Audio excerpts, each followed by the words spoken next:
Hello, I'm Bill Monroe, and welcome to episode 75 of 2-Minute Talk Tips. Today's tip comes to us from special guest Victoria Mavis. What is really helpful to get more clarity is to, when you start in the morning or before you go on stage and doing a speech, write down everything that goes on in your mind just to get this clarity. And it really helps because then you are clear for everything that comes, and everything that is in your mind is just on paper. You don't have to think about it. It frees up a lot of new energy, and you can just write how thoughts come. Doesn't have to make sense. Just write anything down, and then you know it's out of your mind, and you really can concentrate on your speech or concentrate on a productive day. Stick around, and after the break, we'll talk magic and public speaking with Victoria Mavis.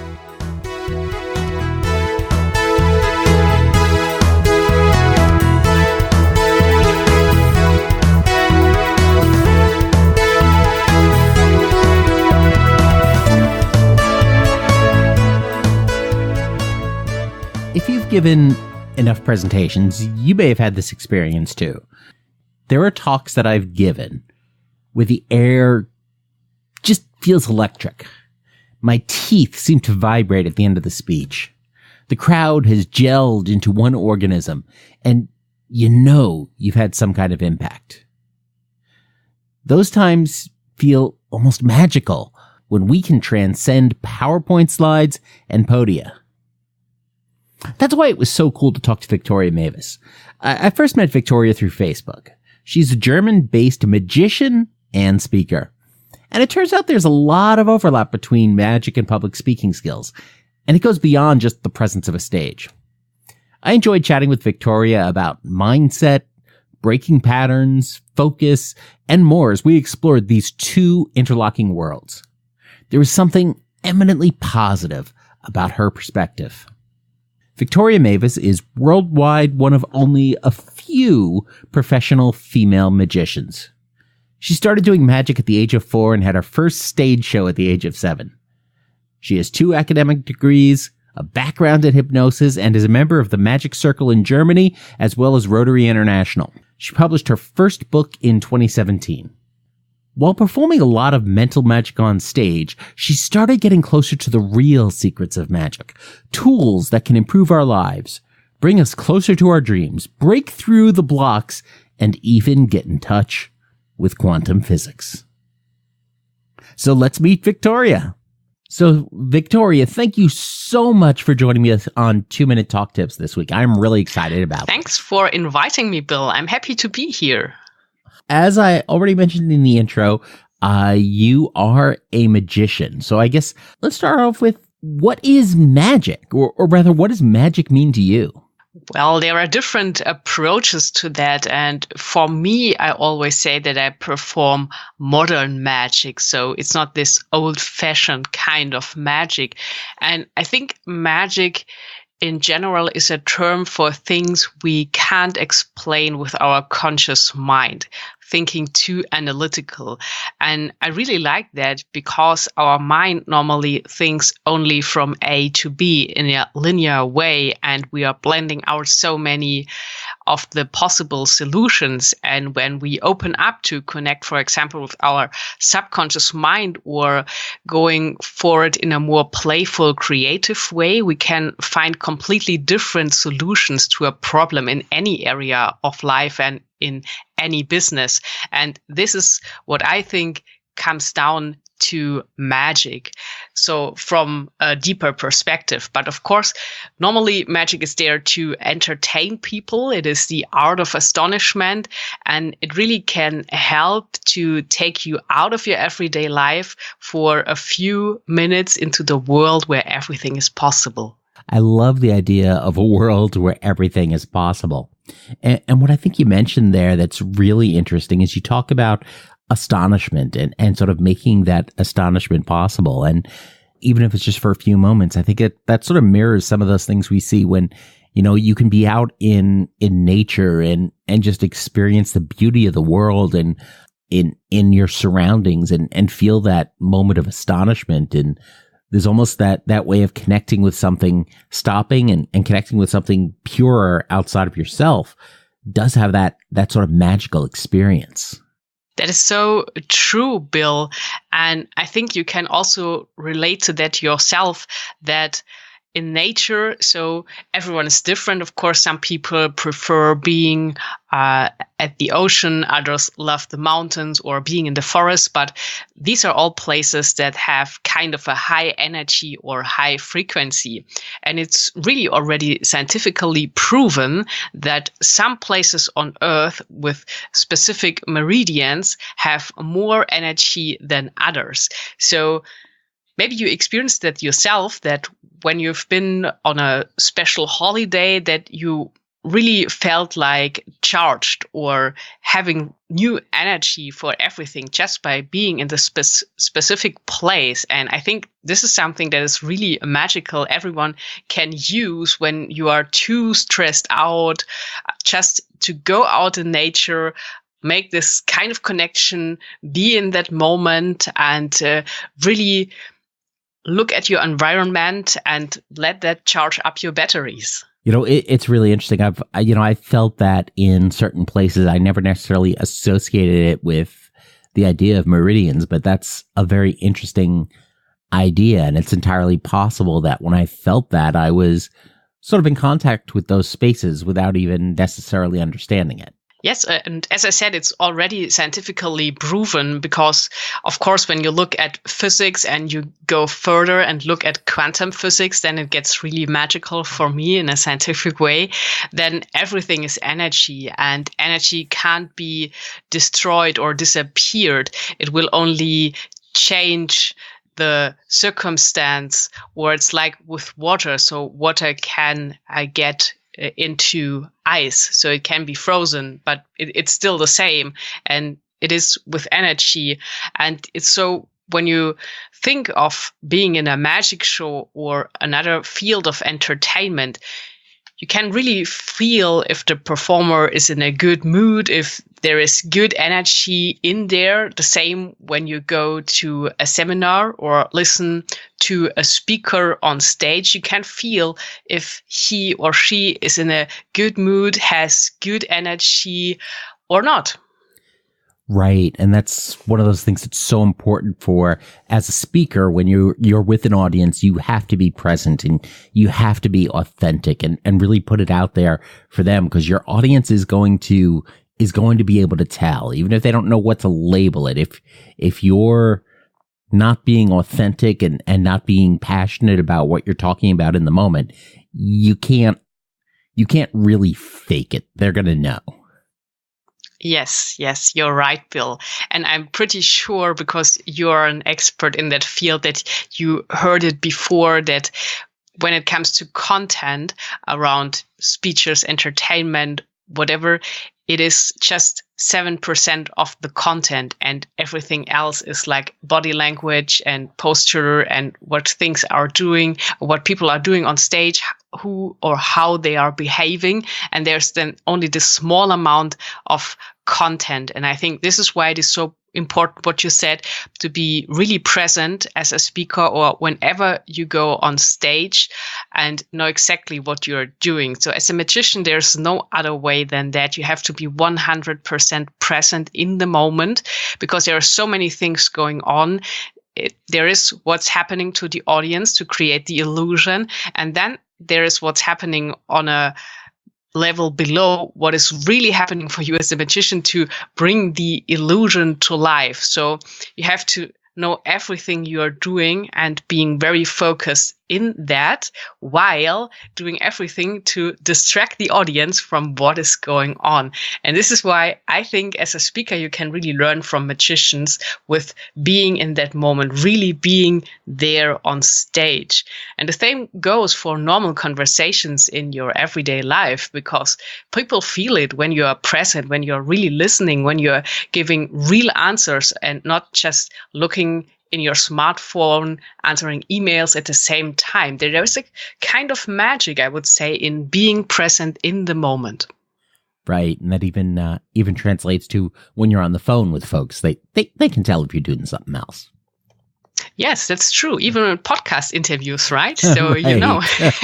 When your Exactly. guest is present or have email notifications up at the same time. And so I'm here absolutely just for you. Awesome. And I am for you. Perfect. Thanks, Bill. So how did you first get into doing stage magic? Well, my journey started really early. When I was just 4 years old, I had my first contact with magic. And magic is really a passion, of course, and you have to be really passionate about to do this profession. And I had my first stage show at the age of 7. And from that time on, I'm on stage and performing all around the world. I do stage shows as well as close-up, and all of that helped me really to do speaking events as well, because I'm kind of familiar with the stage. I grew up with it. It's still, of course, that I'm nervous, because some people say when you're not nervous before you give a speech or be on stage, you should quit, because then there is no more passion in it. Right. But that's one of those things where you got the stage bug very early on, and it just sort of gets in your blood. Yeah, I think kind of really, because when you grow up with something, then you kind of grow with it, and it becomes part of normal, or you're just getting used to it. Because I think with everything we are doing in life, it's like with a muscle. So when you go to the gym, train your body, your muscles become stronger. And it's the same with the mind. When you train your mind in certain things, your mind becomes stronger. One of the things I've been talking about a lot over the past year, of course, is the idea of neuroplasticity. It's how the brain will adapt itself to the things that you do most often and that you direct your brain to do most often. The idea that nerves that fire together wire together. And that's why we can develop these patterns, and we can develop these habits, and can turn them to good and valuable things for us in our life. And of course, if we don't pay attention to the patterns we form, they can develop negative aspects of life as well.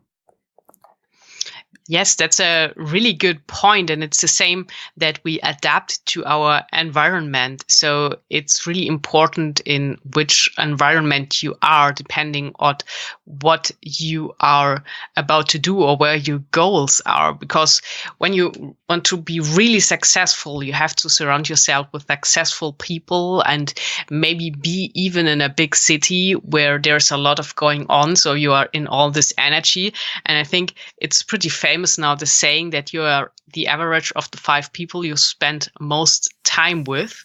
And it's really helpful to have a look at that. So are those 5 people, like humans, something you really would like to transform yourself into? Or should you maybe hang around with some other people from time to time?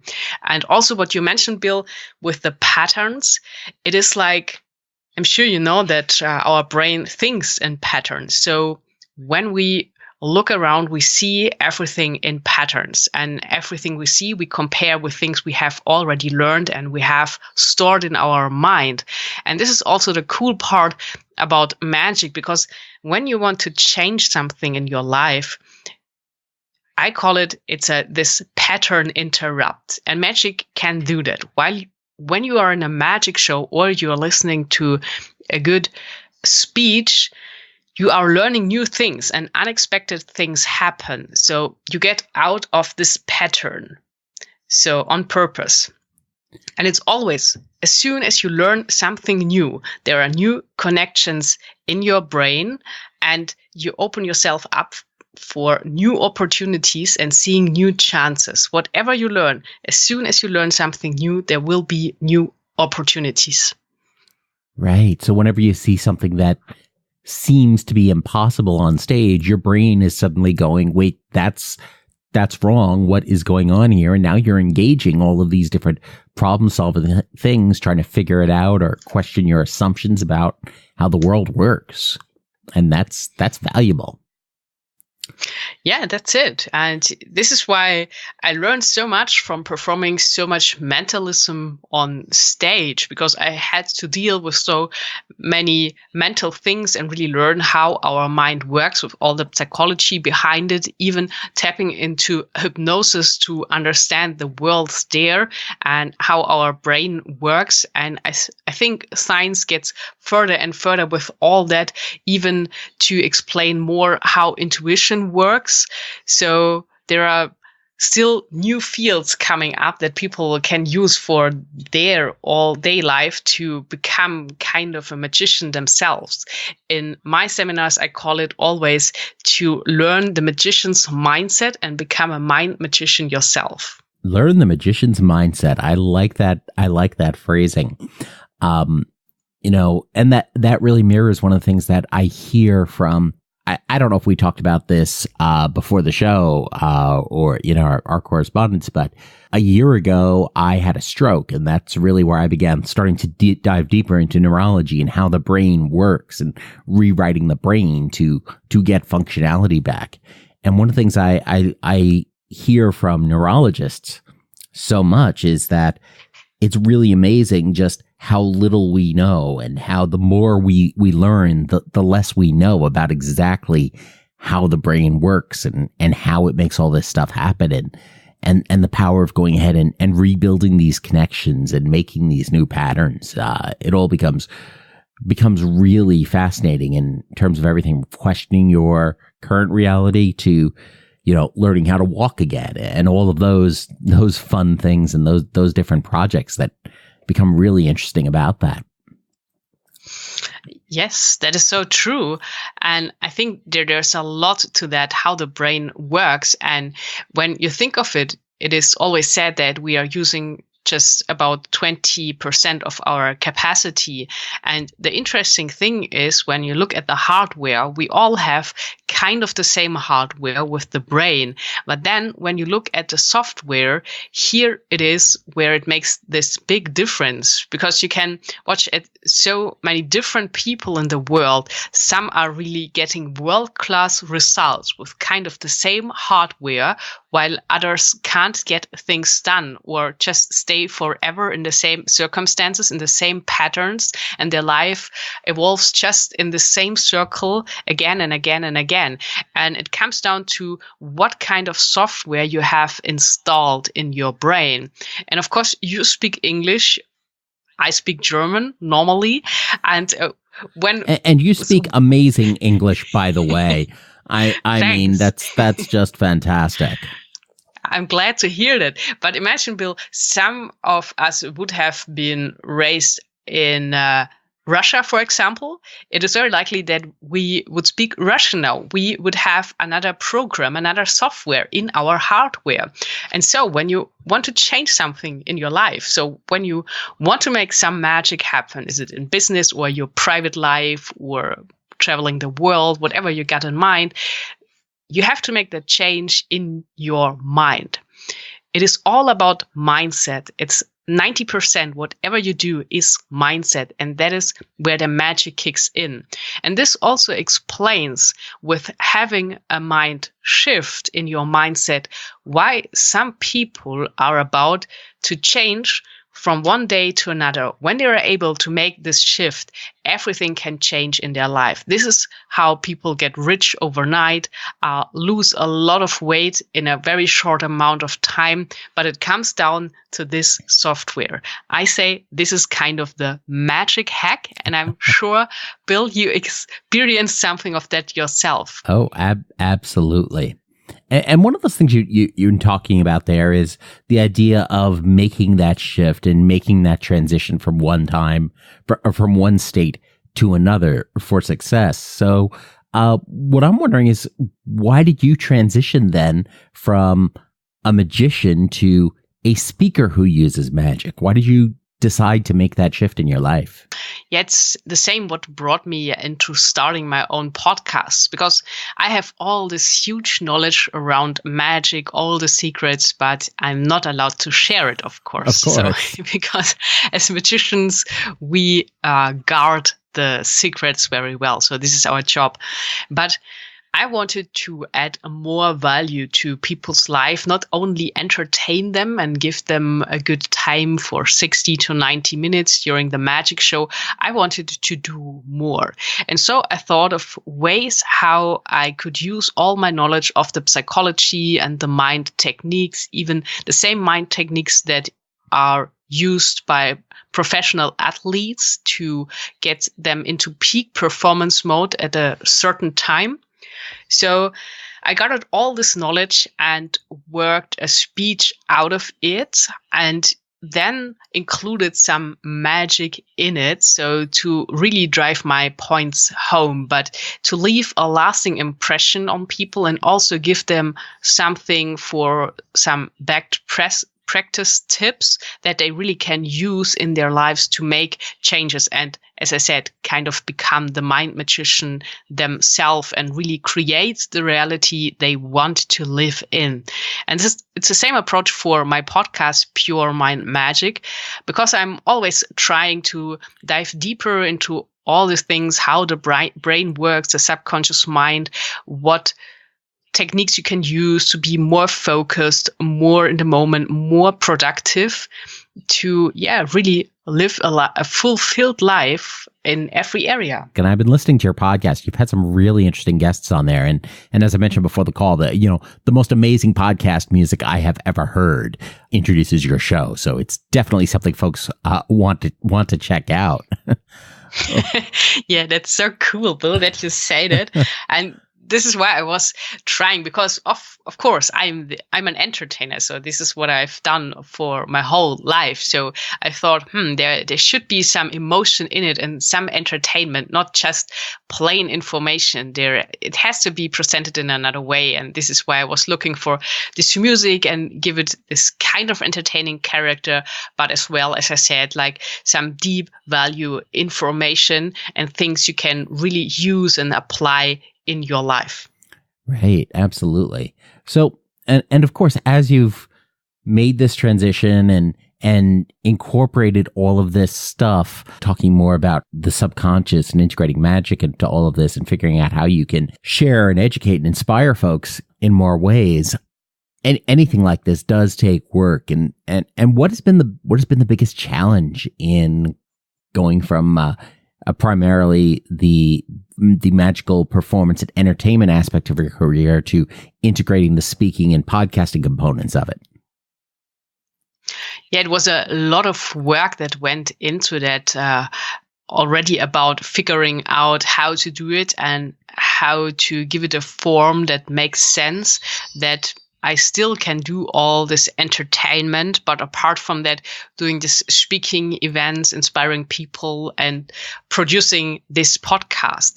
So I went into a lot of research and thought about how I could structure all of that, especially also about this time thing, because, we have this 24 hours in the day. And for me, it could be more to get everything done. So, but the advantage is I'm a magician, so no problem. I just stop the time. Just stop time and make more. That is awesome. Yes, right. I think that alone inspires me to say, now I want to learn magic. Okay, yeah, cool. So I got you on that. Yeah, but I think it's really that it comes down to that. So it helps when you get some systems in place, and I'm getting better now in learning new magic because I'm doing it for so long. So I could shift my focus more on the speaking skills as well. So on the podcasting skills, learning all that, how to do it, how to do a great show, how to do only this audio, and being entertaining and informative at the same time. That's awesome. And I suppose then that also means that shifting to or doing more of an audio only format now, that again takes out a lot of the core skills you already had, whether that is sleight of hand or visual misdirection. That just doesn't fly in a podcast.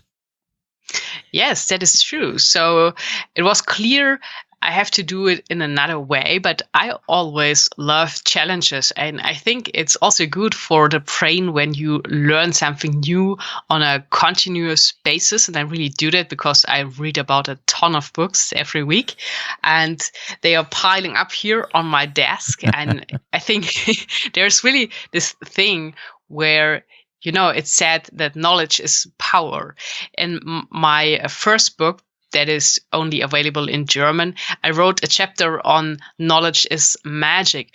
But the part what most people miss is that it's not about the knowledge itself. It is about what you do with the knowledge and how good you're able to bring that into action. This is where the real power comes in. Right. Being able to take a tool, take that information and go ahead and use it to change the world and change yourself and change the lives of people around you. And ultimately that is kind of a magical thing. Yeah, that's it. Because otherwise information is just an illusion, because anyone could go on Google and find out anything about everything, but that doesn't make a difference so far. It's the same with magic. So sometimes that happens when I do close-up magic, so that there are some people, some men, most of the time it happens less and less, but sometimes you never know where you are and who the audience is. So, and then when someone comes up and says, "Oh, I know how you did that." So it can happen. Mm-hmm. And normally when they tell me what they think, it's 99% of the time wrong. Mm-hmm. So I'm not allowed to say anything to it. So I just leave it like that. But then the thing is, when someone comes up and says that, I say, all right, but how does that help? Can you do it yourself, or can you make money from knowing that? And normally they can't. So it's just like a dead information. It doesn't lead anywhere. So this is just an example for that. Whatever you're learning, right? You have to take it really on and make it happen, not just hoarding information, because that doesn't help and brings you anywhere. Exactly. From a different field, one of the folks I've listened to his shows in the past, Jason Calacanis, who's sort of an entrepreneur, started some web businesses, and he's a podcaster. He works a lot with founders of startup companies. He talks about folks who are thinking about starting a business and they have this awesome idea, but they don't want to share it with anyone until they get started. And what he says is, ideas are nothing. Execution is everything. Just having the information and having the idea of what you can do isn't what it's going to build a fantastic business. It's taking that idea and taking steps to actually make it happen and have that impact. And that's where the difference happens in success. It's about what do you do with the tools at your disposal. Yes, 100% right. So the idea is just the beginning, and it's also important to write the idea down when you have it, because ideas are really magical. They disappear into nowhere when you don't get hold of them on paper. So for me, it's always the first step to bring something into reality, because then you have to make it clear and put it there on paper. And then you got the idea. This is the first step. And it's said that we all have in a year about 2 or 3 ideas that could turn you into a millionaire. But as I said, these ideas just disappear because they are in your mind, and then there comes the next thought and the next idea and the next idea, and it's just gone. So it's very important always to have a notebook beside your bed, because as I said, these ideas are kind of magical. You never know when they come to you. So it's always helpful to have something to write near you, or when you are driving, just pull to the side and maybe you can record it, because I'm sure you heard of a lot of things that started with this one idea. As I heard, it was the same with Uber. So the founder was, I think, in France, and just thinking to himself, oh, it would be great to have a driver now to go to the next destination. And this is how this huge company was born. So it always happens in this split seconds.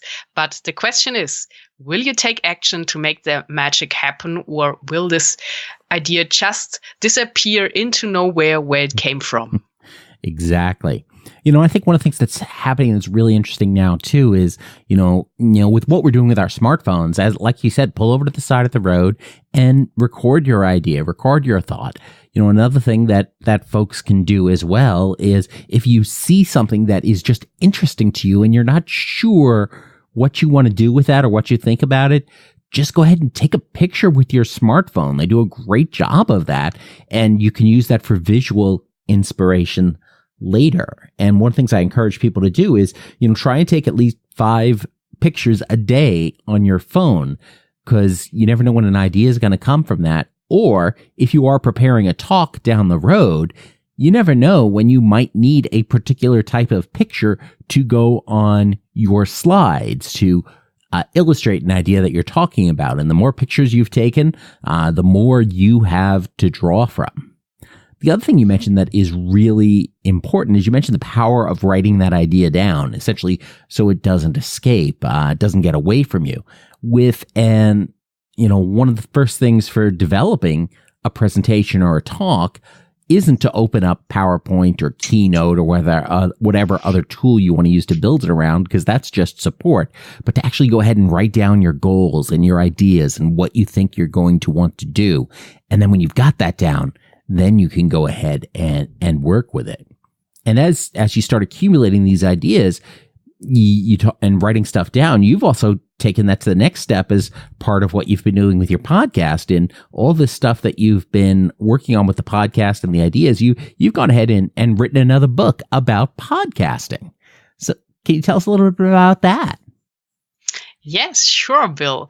So really magic changed my life, as I said, when I was 4 years old. And again, there happened this kind of another shift with podcasting now that changed my life in a really positive sense, because it opened so many new opportunities. I already connected with amazing people all around the world, like with yourself, Bill.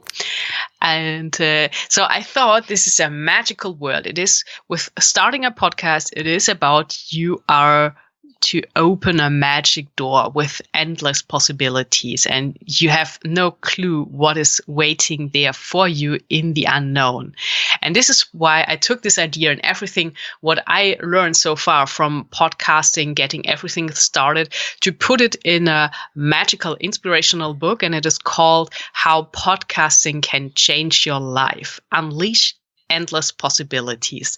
And I did write that under my real name, so it is JSR, my initials.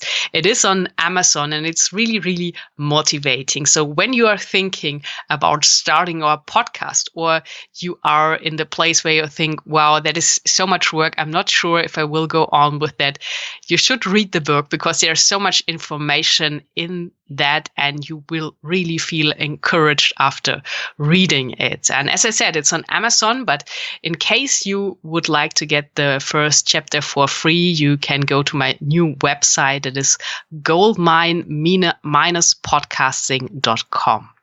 Awesome. And we will include those links to the Amazon page as well as that other site in the show notes over at 2minutetalktips.com/magic. Perfect. Thanks, Bill. Sure. And as we're recording this now, it is currently August of 2018, and the book comes out next month. So must be pretty excited about that. Oh, yeah, I'm really, and it's so nice what is happening already. So just returned from podcast movement and got a lot of good connections there as well. And people are liking the idea. And I had a session there. I was on stage, and it was interesting because I think it were all besides 3 people who left their email address to get the first chapter. So they were very curious about the book. It seems to be some magic in it. That is awesome. And I've heard that podcast movement in Philadelphia this year was itself a pretty magical event with the growth of this field. I'm hoping to get to the one in Orlando next year. Yeah, you should. And then we can meet there. It would be fantastic. And they all said, yeah, that podcasting is growing. So there were 2,500 people attending this year. And it's sad that there are 550,000 podcasts in the world at the moment. But the thing is, it's only about 100,000 that are still really alive and get updated about every week or every 2 weeks. Yeah, absolutely. And, which is another thing to talk about too, is that a lot of people think, well, this is oversaturated, or I have an idea for a show, but, I'm sure somebody else has already done that. Like we were saying before, you can have an idea for a show, for a podcast, and it doesn't matter if 10 or 20 or 100 or 1,000 other people have done that show already or have their own, because that's just an idea. It's your execution, and no one else can bring to your show what you can, which is you.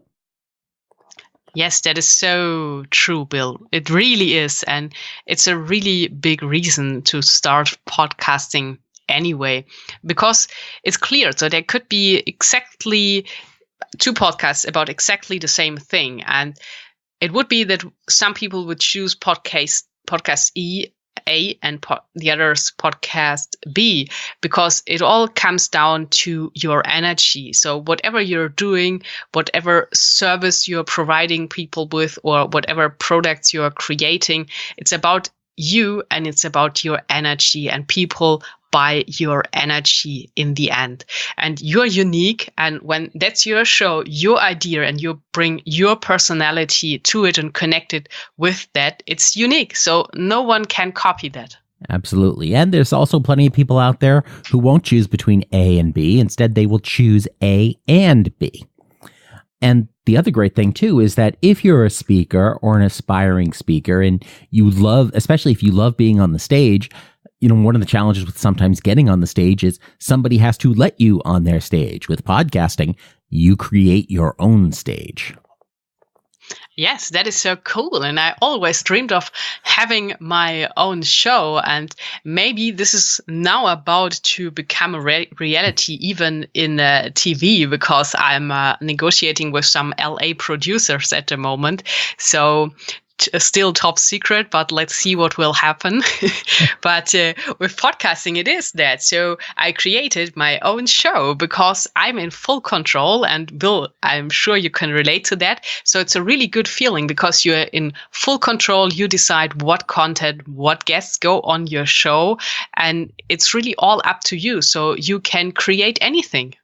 Right.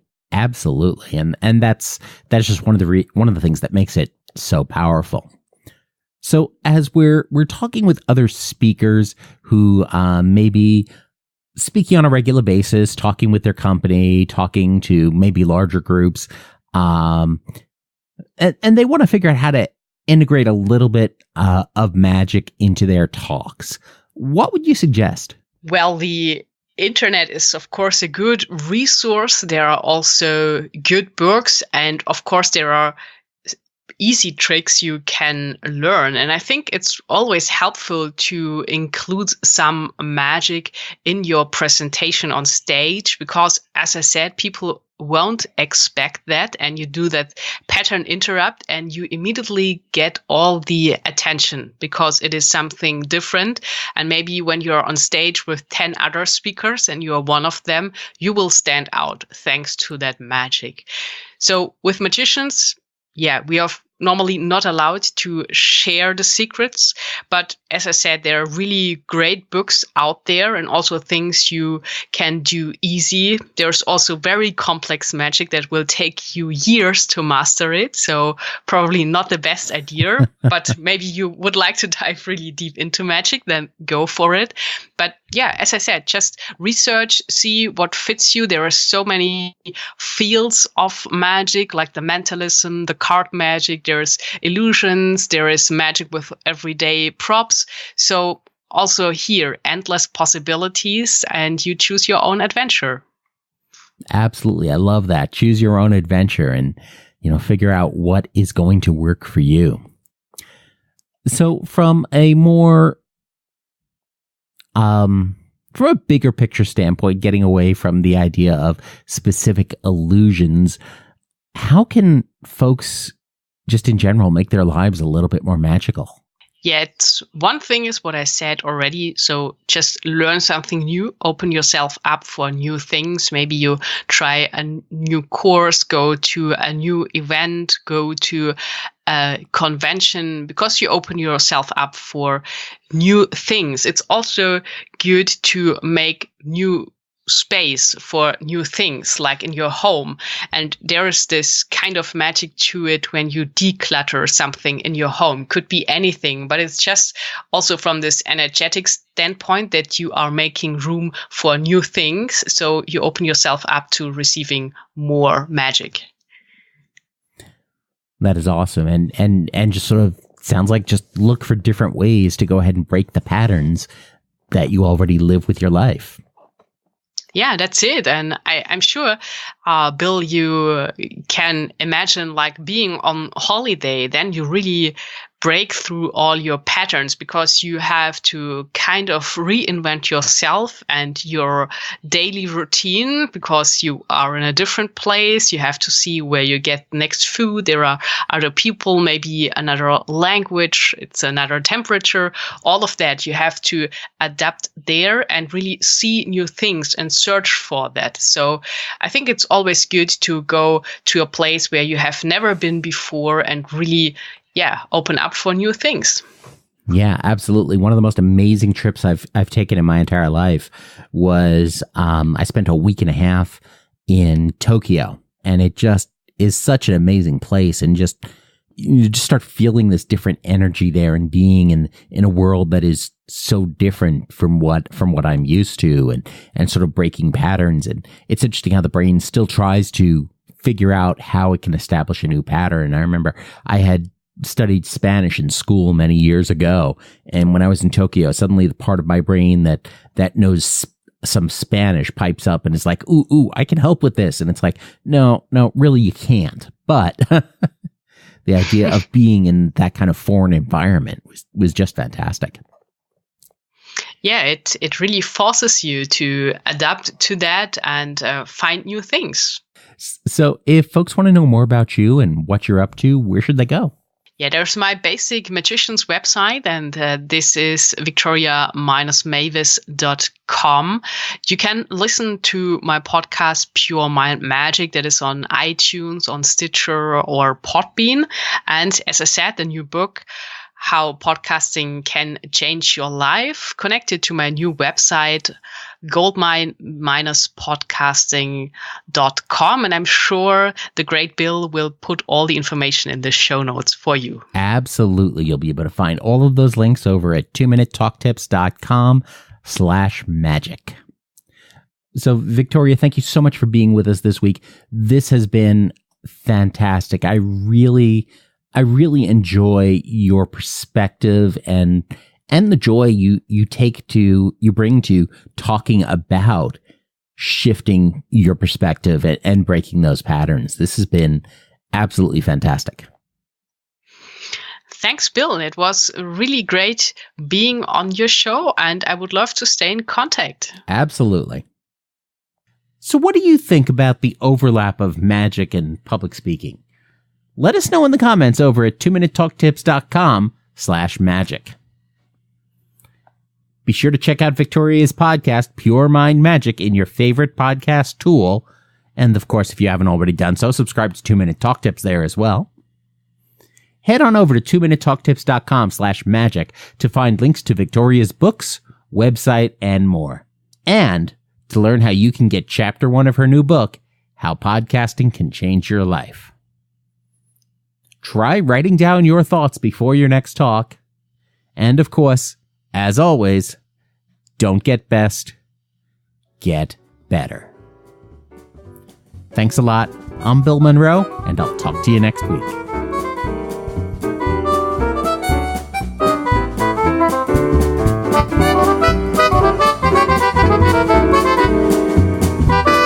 Two Minute Talk Tips is a proud production of the Currently Speaking Podcast Network.